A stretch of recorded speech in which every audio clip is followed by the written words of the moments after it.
Ce matin, nous allons parler du langage de Dieu, le langage de la foi. Et Dieu nous appelle à parler comme lui il parle. Nous sommes dans le royaume de Dieu. Nous ne sommes plus de ce monde. Ce monde a un langage et Dieu aussi a un langage. Alléluia. Dieu tout-puissant, quand mon cœur considère tout l'univers créé par ton pouvoir, le ciel d'azur, les éclairs, le tonnerre, le clair matin, oh les ombres du soir. Merci Seigneur. De tout mon être, alors se lève un chant. Dieu tout-puissant, Dieu tout-puissant, que tu es grand. De tout mon être, de tout mon être, alors s'élève un chant. Seigneur, nous te bénissons, nous te rendons grâce ce matin pour ta parole que tu envoies. Tu nous appelles à parler, tu nous appelles à décréter, tu nous appelles à proclamer, car Seigneur, tu vis en nous. Seigneur, ce n'est plus nous qui vivons, mais c'est Christ qui vit en nous. Et tu appelles, Seigneur, ton peuple à créer, de même que toi aussi tu as créé au commencement, tu as créé toutes choses. Nous bénissons ton nom ce matin, nous te rendons grâce dans le plus beau nom, le nom de Jésus-Christ. Amen. Nous allons voir la parole de Dieu. Comme je vous le dis, Dieu nous a sauvés et nous a ramenés dans son royaume, le royaume de son Fils bien-aimé, Jésus-Christ de Nazareth. Et il faut savoir que nous étions habitués à ce monde, à un certain langage, à une façon de parler. Mais lorsque nous sommes nés de nouveau, nous changeons de langage.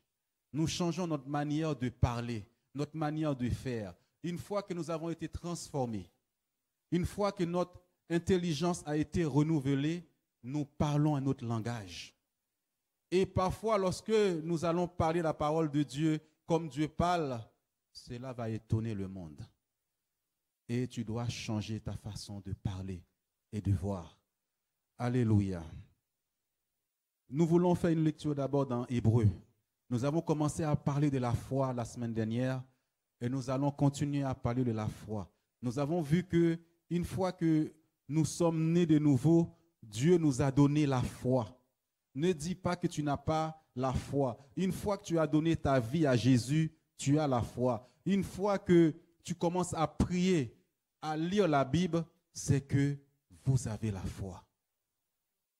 Amen. Et notre Dieu va nous éduquer.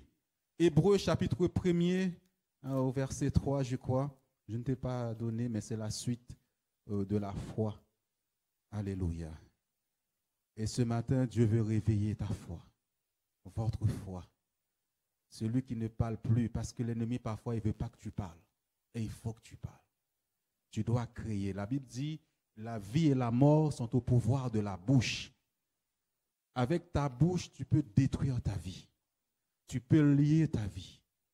Mais avec ta bouche, tu peux créer des choses autour de toi. Tu peux changer l'atmosphère autour de toi. Amen. C'est bon, ma soeur? Et qui? Non, Hébreux chapitre 11. Au verset 1er.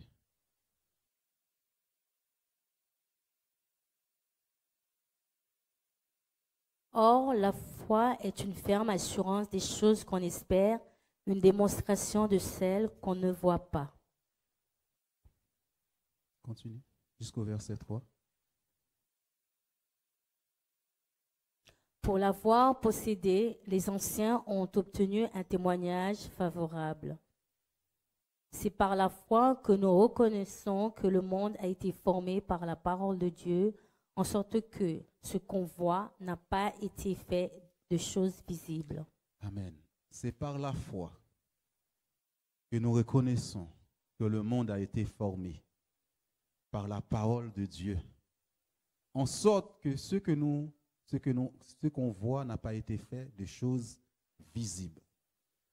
Tout a été créé par la parole de Dieu. Tu ne peux pas vivre sans la parole de Dieu. Le monde que nous voyons a été créé par la parole. La Bible dit au commencement était la parole, toute chose a été faite par la parole. De même aussi, tu as la parole dans ta bouche. Tu dois amener aussi à créer les choses autour de toi. Et malheureusement, parfois, au lieu de créer la vie, de créer des choses, nous créons la mort. Nous créons des mauvaises choses autour de nous. Parce que nous oublions que nous sommes des enfants de Dieu. Jésus vit en nous, le Saint-Esprit vit en nous. Nous sommes appelés à parler le langage de Dieu. Il faut savoir que lorsque nous rentrons dans le royaume de Dieu, la Bible nous dit que nous ne marchons pas par la vue, nous marchons par la foi. Peut-être que vous êtes encore chrétien, mais vous marchez par la vue, vous ne marchez pas par la foi. C'est la parole de Dieu qui nous le dit.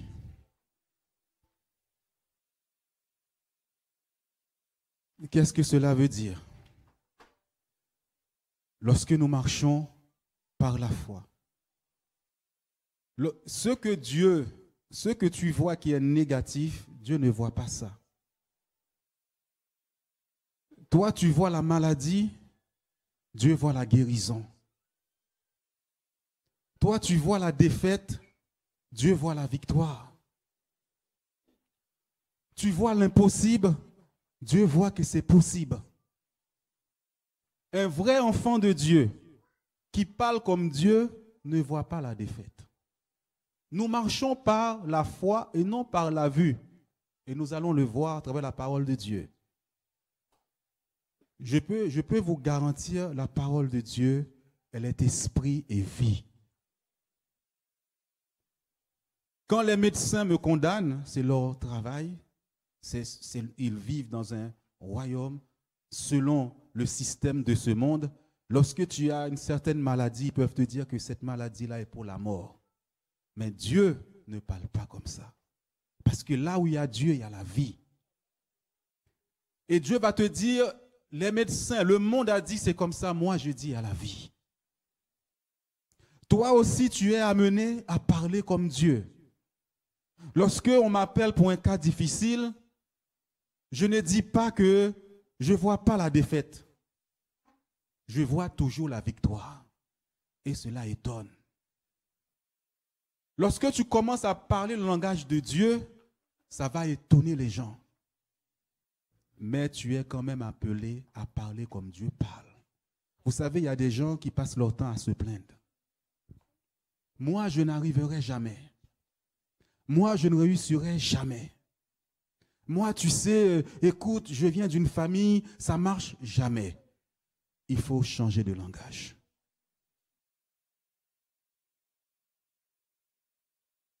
Il faut, une fois que tu es en Christ, il faut annuler la médiocrité, la petitesse, la bassesse.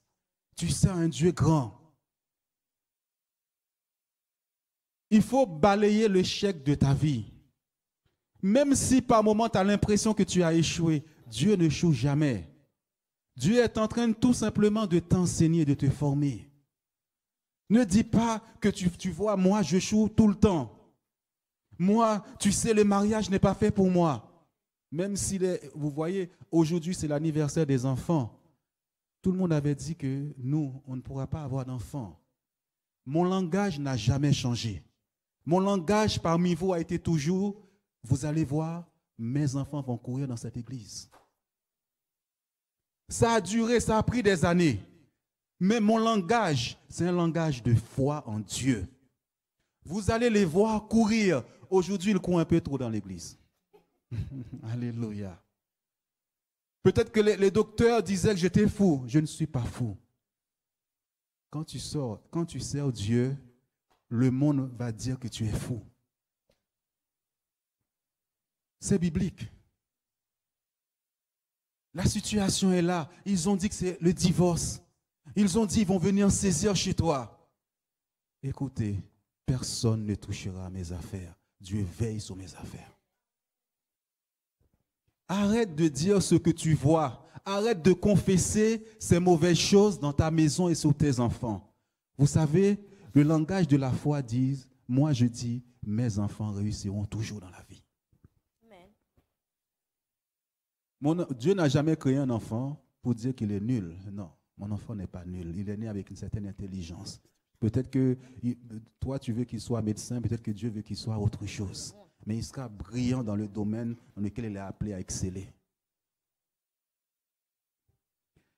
Nous allons dans 1 Corinthiens chapitre 4 au verset 18. Amené à crier, amené à parler le langage de Dieu. C'est par la foi que... Non, c'est le même passage. Ça prend un peu de temps. Ce matin, je sens qu'est-ce qui se passe. Le feu est là. La présence de Dieu est là. La puissance de Dieu est là. Et le diable est un menteur. Il est vaincu au nom de Jésus-Christ. Quelques-uns se sont enflés d'orgueil. Non, ce n'est pas ce que je voulais. C'est... Non, chapitre 1er au verset 18. Excusez-moi. Oui. Car la prédication de la croix est une folie pour ceux qui périssent. Mais pour nous qui sommes sauvés, elle est une puissance de Dieu. Amen. La prédication de la croix, la proclamation de la parole de Dieu est une folie pour ceux qui ne connaissent pas Dieu. Il dit, ces gens sont fous. Ta façon de parler, ta façon de voir les choses, le monde va dire que tu es fou. Parce que toi, tu ne marches pas par la vue, par la foi. Mais pour nous qui sommes sauvés, elle est la puissance de Dieu. La vie et la mort sont au pouvoir de la bouche. Regardez, imaginez-vous lorsqu'il y a les élections. Regardez le candidat, qu'est-ce qu'il dit? Je suis déjà président. Et tout le monde crie, les présidents, président. Imagine que lui, il dit, moi je vais perdre. Personne ne va le suivre. Personne. Dieu est un leader. Dieu est un vainqueur. Dieu ne voit jamais la défaite. Et je parle comme lui. Tel qu'il est, tel que nous sommes dans ce monde. Même si les gens ne te comprennent pas. Les gens sont venus chercher Jésus parce que Lazare était mort. Lazare. Jésus, tout de suite, le langage va sortir. La parole qui crée va sortir de sa bouche. Il dit, notre ami Lazare dort. Pourtant, on a annoncé sa mort. Même les disciples ne comprenaient pas ce langage. Il dit, mais Jésus, s'il dort, tu vas le réveiller? Non, Jésus va leur dire, vous savez, le langage de la foi, c'est comme ça. Il est mort, mais pour Dieu, il dort. Jésus ne confesse pas la mort. La situation dans laquelle que tu vis, tu as l'impression que c'est fini pour toi. Tu confesses tous les jours, c'est fini, je n'arriverai pas. Dieu ne voit pas ça comme ça. Tu regardes trop les problèmes qui sont devant toi et tu finis par parler le langage de ce problème, c'est fini.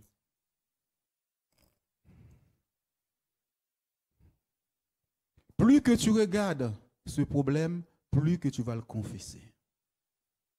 Et tu es en train de s'aimer les mauvaises choses autour de toi. Jésus, quand il rentre dans une maison, il dit que la paix soit avec vous. Il ne cherche pas à savoir ce qu'il y avait avant qu'il vienne. Lui, il amène la paix. Il libère la vie. Que la paix soit avec vous. Quel que soit le problème, la situation, que la paix de Dieu qui surpasse tout entendement, toute intelligence, soit avec vous. Vous savez, autour de moi, j'aime pas voir la tristesse, je suis comme ça. Il peut y avoir la tristesse. Mais moi, je refuse ça. Vous savez, il y a eu un moment donné, David, et on avait annoncé que son enfant allait mourir. David a jeûné, il a prié devant Dieu, et finalement, cet enfant est parti. Qu'est-ce qu'il a fait? Il s'est levé, il a commencé à manger et à boire. Les disciples et les gens ont dit, mais qu'est-ce qui t'arrive, David? Il dit, quand il était encore vivant, j'avais de l'espoir. Maintenant, il est mort, je vais manger, je vais boire. Il faut autour de toi, tu es la lumière, cette lumière que Dieu a suscitée dans ce monde. Autour de toi, tu dois s'aimer la vie. Ne confesse pas ce que tu vois. Certes, c'est une réalité. Certes, il y a le problème qui est là. Il y a la mort qui est là. Il y a la maladie qui est là. Mais Dieu dit, moi, il est guéri. Pour Dieu, c'est déjà fait. C'est pourquoi ton langage maintenant, tu parles le langage de Dieu. Même si les gens disent que tu es fou, ce n'est pas un problème. Je gagne tout le temps. Comme dit le leader centrafricain, Mandela plutôt, il dit, je ne perds jamais. J'apprends de mes erreurs. Même si tu as l'impression que tu as échoué, tu es en train d'apprendre, tu n'as pas perdu. Continue à avancer. Continue à dire, Seigneur, je suis avec toi, je n'échouerai pas. Alléluia. On a déclaré que c'est fini. J'aime bien ce genre de message parce que une fois je suis parti voir mon médecin et il a vu que j'avais une maladie qu'on n'avait jamais vue.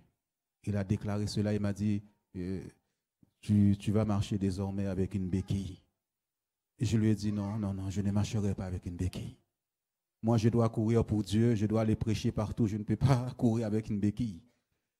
Il me dit, mais ton Dieu va le faire. Je dis, oui, il l'a déjà fait. Ça fait plus de 2 ans, je marche, je cours, je n'ai pas de béquille. Je lui ai dit, non, Jésus m'a déjà guéri. Et il l'a fait. Dieu est fidèle. Le langage de la foi. Tu as reçu une mauvaise nouvelle. Quel est ton langage? Tu es abattu dans l'abattement et tu commences à confesser des mauvaises choses. Nous allons voir une femme encore qui connaît bien Dieu, qui a fait des expériences avec Dieu, qui a le langage de Dieu dans sa bouche. Ça peut étonner les gens. Quand quelqu'un a une foi qui crée, une foi comme Dieu veut, les gens, même les religieux vont s'éloigner de toi. Parce qu'ils vont dire, cet homme-là est bizarre. Il voit la mort, il dit à la vie. Il voit le divorce, il dit, il n'y aura pas de divorce. Il voit la pauvreté, lui, il voit la richesse. Dieu, je vais vous dire une chose, mes frères et sœurs, bien-aimés en Christ, Dieu n'a jamais créé un pays pauvre. Non. Dieu n'est pas injuste. C'est les gens, ils ont mis ça dans la tête des gens et ils continuent à dire que tel pays est pauvre, tel pays est pauvre. Ce n'est pas vrai. Heureuse la nation dont l'Éternel est Dieu. Les gens ont délaissé Dieu pour aller faire autre chose, pour se tourner vers d'autres dieux. Mais Dieu est celui qui donne la vie là où il y a la mort. Amen. C'est une femme qui vient de perdre son enfant. Elle a perdu son enfant. Et pour cette femme, normalement, pour tout le monde autour d'elle, c'est fini. C'est fini. C'est comme s'il y a une situation. Et là, il n'y a plus rien à faire. Tu as l'impression, c'est fini autour de toi. Nous allons faire cette lecture dans 2 Rois, chapitre 4, verset 20 à 3. Que lorsque nous lisons la parole de Dieu, il faut entrer dans le contexte de la parole de Dieu. Ce que cette personne peut vivre. Regardez cette histoire. Le serviteur l'emporta et l'amena à sa mère. Et l'enfant resta sur les genoux de sa mère jusqu'à midi, puis il mourut.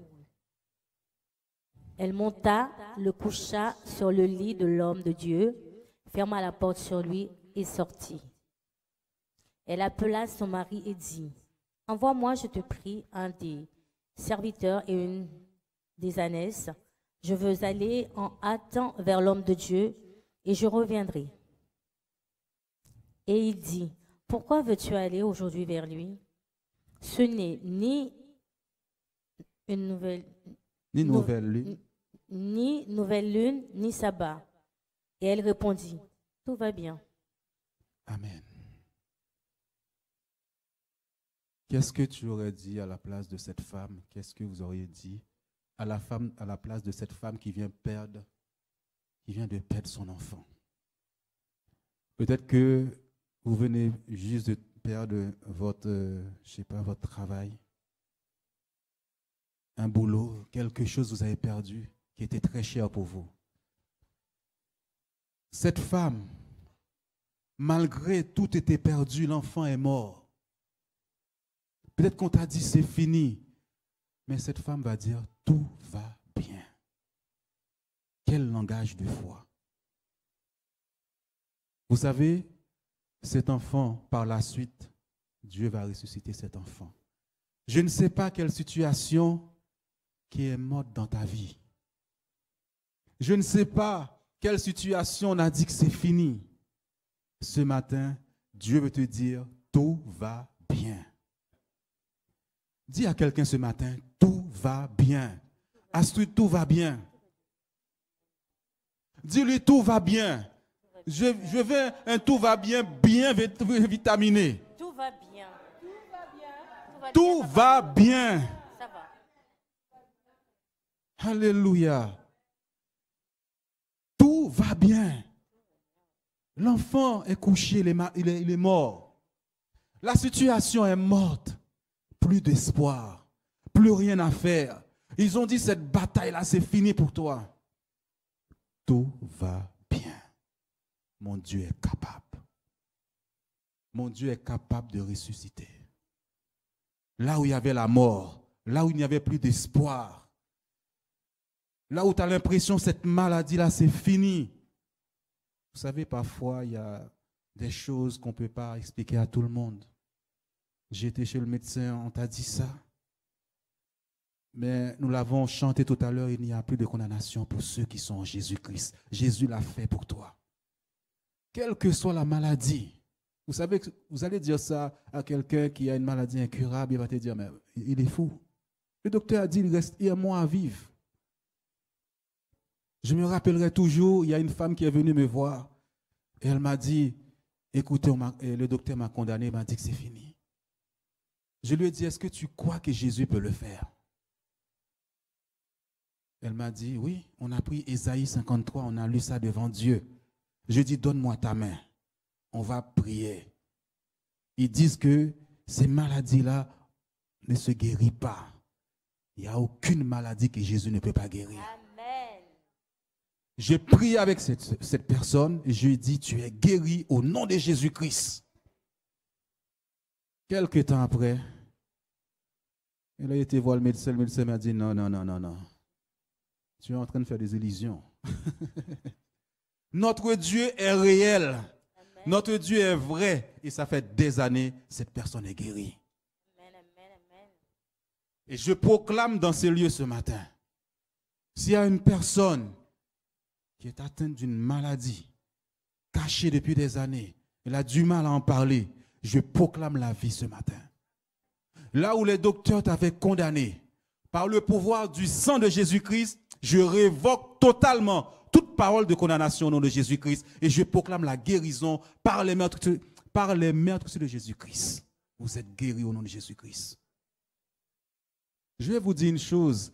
Lorsque Dieu a créé le monde, c'est vrai que parfois nous disons Dieu a appelé. Dieu n'a pas appelé tout de suite. Dieu a dit que la lumière soit. Dieu a donné un ordre.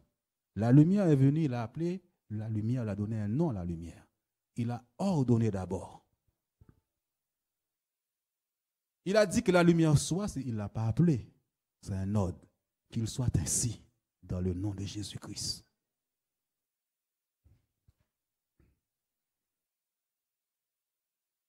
Apprenez à parler comme Dieu parle. tout va bien. La banque dit il va saisir. La banque dit que tu dois rendre la maison. Tu ne peux pas payer. Tout va bien. Tu sers un Dieu des miracles. Ne cherche pas à savoir d'où viendra le secours. Ton secours vient de Dieu d'abord. Et quand tu crois, il va le faire. Même si ça tarde, laisse Dieu faire. Même si on t'a parlé de séparation, arrête de parler de séparation dans la maison. Arrête de s'aimer la mort autour de toi. Ton langage n'est pas le langage de Dieu. Tu es en train de créer la mort. La Bible dit la mort et la vie sont au pouvoir de la bouche. Tu es trop négatif. Vous savez, même ceux qui ne connaissent pas Christ, quand ils ont des gens autour d'eux qui sont trop négatifs, ils s'éloignent. Ça ne marchera pas. Ça n'ira pas. Ça ne va pas. Il y a des gens tous les jours comme ça ne va pas. Ils ne sont jamais contents. À cause de toi, tout le monde est triste. Parce que tu es dans une situation, tu es triste, là où tu passes, tu sèmes la tristesse. Tu ne veux même pas voir les gens se réjouir. Parce qu'ils disent que, tu vois, moi je souffre, ils ne souffrent pas avec moi. Tout va bien, mon frère. Tout va bien, ma sœur.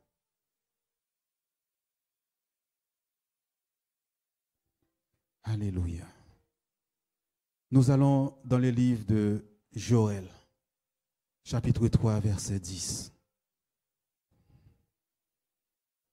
Le langage, tout a été créé par la parole. Joël, chapitre 3, verset 10. Tout a été créé par la parole. Joël, le livre de Joël. De vos oyaux forgez des épées et de vos serpes des lances, que le faible dise, je suis fort. Amen. C'est étonnant cette phrase. Qui est faible ce matin? Dieu te dit, toi qui te crois, tu te crois faible. Vous croyez faible face à cette situation, dis je suis fort. Dieu est conscient de la réalité de la chose. Ça ne veut pas dire qu'elle n'est pas là. Ça ne veut pas dire que le problème n'est pas là. Ça ne veut pas dire que tu n'es pas... Ce problème est tellement grand pour toi. Tu deviens faible. Il dit, au lieu de dire je suis faible, dis je suis fort. Au lieu de dire que je ne vais pas être guéri, dis je suis guéri. Là où tu as l'impression que tu es incapable, dis Seigneur, je fais des exploits avec toi, je suis capable, je puis tout par celui qui me fortifie, qui est Dieu, qui vit en moi. Tu es fort ce matin. Arrête de confesser, je suis faible, je n'arriverai pas. J'ai l'impression que je vais échouer. C'est juste une impression. Tu ne vas pas échouer. Sois fort ce matin. Sois courageux. Même si tu as l'impression que l'ennemi veut que tu confesses ça, dis-lui, je suis fort. Pourquoi tu es abattu, découragé? En quoi tu es faible? Il y a l'Esprit de Dieu en toi qui est fort. L'Esprit de Dieu habite en toi. L'esprit de force. Mais l'ennemi veut que tu dises de mauvaises choses avec ta bouche. Il y a ça aussi, des fois tu essayes trop avec ta propre force et là tu n'as plus de force. Laisse le Saint-Esprit faire les choses en toi. L'esprit de force est capable. J'ai envie d'entendre un amen ce matin. Amen. J'ai envie d'entendre un amen ce matin. Amen. Relève-toi ce matin. Relève-toi.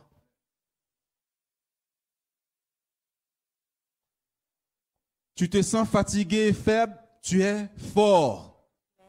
Alléluia. On a dit que tu n'auras pas d'enfant. Dieu a dit, la femme est stérile enfante 7 fois.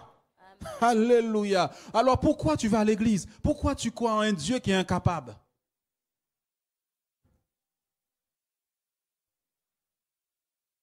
Tu auras encore des enfants, tu ne te marieras.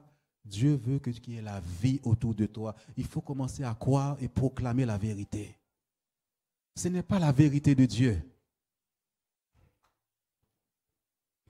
Alléluia. Joël chapitre 3 verset 10, nous avons vu que Dieu a dit que le faible dise je suis fort. Que le faible dise je suis fort. Je veux t'encourager, je reste sur ça ce matin. Que le faible dise je suis fort. Je ne marche pas par la vue, par la foi. Change ton langage ce matin. Tu sors de ta chambre, tu as prié. Dès que tu sors, tu commences à confesser des mauvaises choses. Parce que dès que tu sors de ta chambre, qu'est-ce que l'ennemi te montre? Les mêmes problèmes. La même situation. Et là, tu me dis, ça ne change pas. Je vais échouer. Dieu ne veut pas ça pour toi. Alléluia. Nous allons continuer avec la parole de Dieu. S'il te plaît, dès qu'il y a des pensées qui me viennent, je le dis. La situation financière. Laisse cette situation entre les mains de Dieu. Peut-être qu'on t'a réclamé des sommes. Tu ne peux pas. Tu ne vas pas tuer ni voler. Laisse entre les mains de Dieu. Laisse entre les mains de Dieu. Peut-être que tu te dis, je ne m'en sortirai pas parce que cette somme, où est-ce que je vais la trouver? Laisse Dieu faire.